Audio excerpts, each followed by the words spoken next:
I've tried to make this video several times, and one of the reasons is because everything just keeps changing about what's going on with the Nintendo Switch 2 upon its release. And others because I just make a lot of videos on Nintendo games, and frankly, looking at Nintendo right now just brings me right back here to this whole situation right after this Nintendo Direct ended. I can't remember the last time I felt such a tonal whiplash from genuinely one of the most hyped Directs that has ever been. I felt like I was back in 2017 again, to just utter disappointment. It's been a while since I've had to really deal with the looming threat of video game corporate greed, mostly because I usually just wait and play old games or play used games for 50% off or just go back to my favorite games. And I mostly just frankly ignore it because there's other stressful things in my life and I just want to play video games and have fun, and it's a place to avoid all that. But of course, because of what has gone on with the latest announcement for the Switch 2, I just can't, because I do genuinely want a Nintendo Switch 2. There's some amazing games that have been released. There's some amazing features that I really want to try out for myself. And the most shocking part about this whole thing is, and the most annoying part for me, is that I prepared for this. I knew Nintendo was probably going to get a little bit greedy or somewhere in there, and even set aside some money and predicting how much I would probably need to buy a Switch and a whole physical game to really start up my new collection. But unfortunately, how much I save really couldn't be enough, especially if the price increases. If pricing was the only problem, I probably could, like I said, I put money aside, but now there's all these things with looming tariffs. We have no idea, and at least in America, how much it's going to cost. And then to top it all off, there's a lot of video games out there that supposedly are not going to be even on the cartridge. Now, I know you've seen a little bit of this, but it seems like maybe it's a little bit more going to be more frequent for third-party publishers to do that. But despite all that, I still love collecting for the Nintendo Switch, and I want to continue collecting for the Nintendo Switch 2, but that's part of the fun for me, and having Switch 1 and having all these games on my shelf is a huge selling point. It's why I keep going back to the Switch 1, and I don't buy as much for something like the PlayStation 5. And I can't be the only one who's still a little bit confused by the whole game cart situation and what this actually means. Part of me honestly just feels like I'm being gaslit by Nintendo and other gaming companies, honestly, into thinking this is a new fancy way and it's going to make my whole gaming life better, when really, again, I just really like collecting games.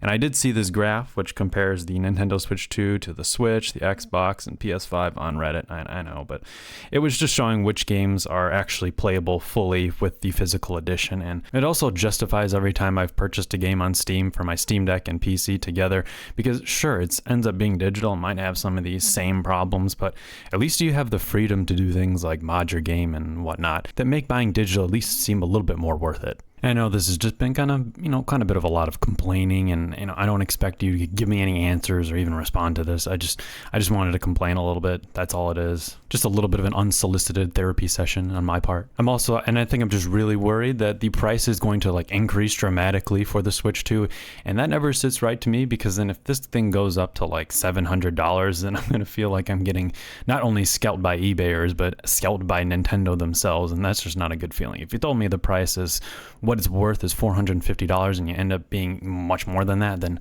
it's gonna be a hard pill to swallow, and I definitely won't be buying this thing if it's drastically more expensive than what they've said it's worth.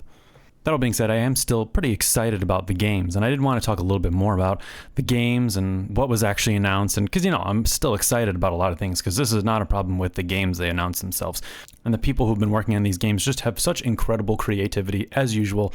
Nintendo developers are some of the best in creating just some fun looking games to play. I also just wanted to get into a little bit of a channel update, I guess, in regards to the Switch 2 and what I plan to do with it when I eventually do get it, or at least what games are coming out in the next year or so that I plan on covering. Mario Kart does look good, an open world Mario Kart game. I mean, I didn't even think, honestly, they'd ever do something like this, so that is a huge selling point, and I really wish I could play it at some point. I just also wish it wasn't $80, because that's kind of ridiculous for a Mario Kart game, in my opinion. Then we got other games like Donkey Kong, which is something that's really baffled me at this point. I mean, I've never played something like Donkey Kong 64. I don't even honestly know what it plays like. But then I actually watched the Treehouse section of people just actually playing through the game and not all the cinematic stuff that they showed in the very beginning. And that was when I realized how sold on this game I actually am.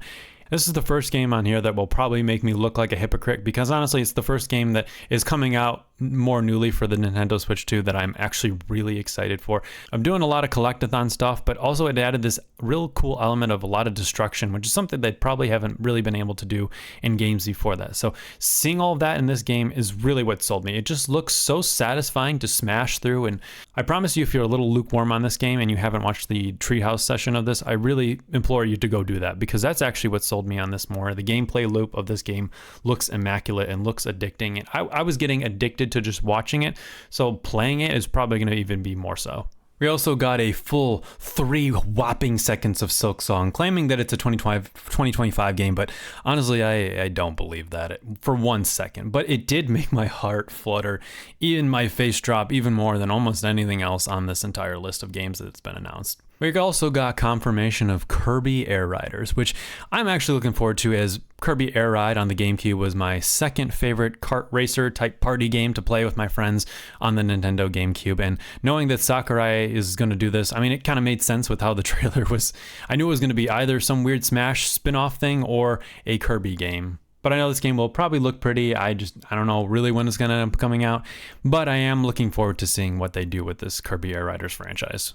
I would say the first thing that probably made me lose my composure like massively was probably the announcement of Deltarune Parts 1, 2, 3, and 4, as I have been personally waiting for more chapters to come out of this game for a while, because I played like 15 minutes of chapter 1 on Steam, and then I realized that I need to wait for more parts. I don't want to and even now I'm pretty sure there's supposed to be a part 5, but I don't know if I'm going to play this right on this release or not still. I mean, the music in this game has already been stuck in my head for the past 3-4 days. I can't get it out of my head more than anything else in the Nintendo Direct itself. And I'm waiting for more to come out about this game. I'm waiting to see what happens on the release. Although I will say, if there is actually going to be a part 5, I might end up still waiting on this game just a little bit more. Something that I don't think a single person in the world was expecting, as someone who is a huge, freaking huge Bloodborne fan. This was just a perfection of a trailer.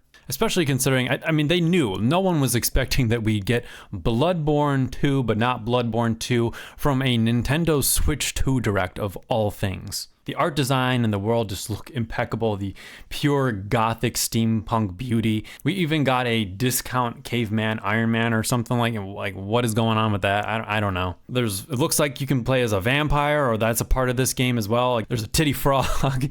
There's machine guns. I mean, what even is this? So yeah, I really want to play the Dust Bloods, but who knows? It's supposedly only coming out in 2026, so it's going to be a while away. But now I want to talk a little bit more about what I know pretty much for sure I will be covering, and what games I'm really excited for, and what makes kind of more sense I know for this channel. Prime 4 and 4K 60 frames per second. It looks goddamn beautiful. And ZA looks like a very passable game. At least it's not going to look as dog shit. But also the problem, or I guess the good thing, is that these games are both coming out on the Nintendo Switch 1, and that also is part of the reason why I'm slightly wondering, why would I even buy a Switch 2 this first year? I mean, Donkey Kong does look pretty good. Mario Kart does look pretty good, but I could always wait on those two. The two games I was really looking forward to, especially for my own personal gain on this YouTube channel, are Prime 4 and Legend ZA. And both of those are coming to the Nintendo Switch. So yeah, those are just kind of my rambling thoughts about the Switch 2. I know this is not the usual video I make on this channel, but mostly the reason is because I will actually be going and touching some grass pretty soon. I'm going on a vacation for myself, so do not expect any long type videos from me for the next couple weeks, because I need a break. And I can't wait to go to a country where paying over $100 for games has basically been the norm for the past 10 years or something, and they just make fun of us Americans for all complaining about that. Plus, I just want to come back and feel a little bit more energized, and hopefully I'll get that kind of happy feeling from playing games, because I kind of been lacking that a little bit lately, the past 2 weeks or so, where they haven't been giving me those happy brain chemicals every time I'm playing something, so I need a break. If you did like this though, maybe I'll put out another small video before I leave or something like that doesn't take up as much of my time. Otherwise, I will probably put a poll up sometime soon on what videos I'm kind of planning and what you maybe think you'd want to see first.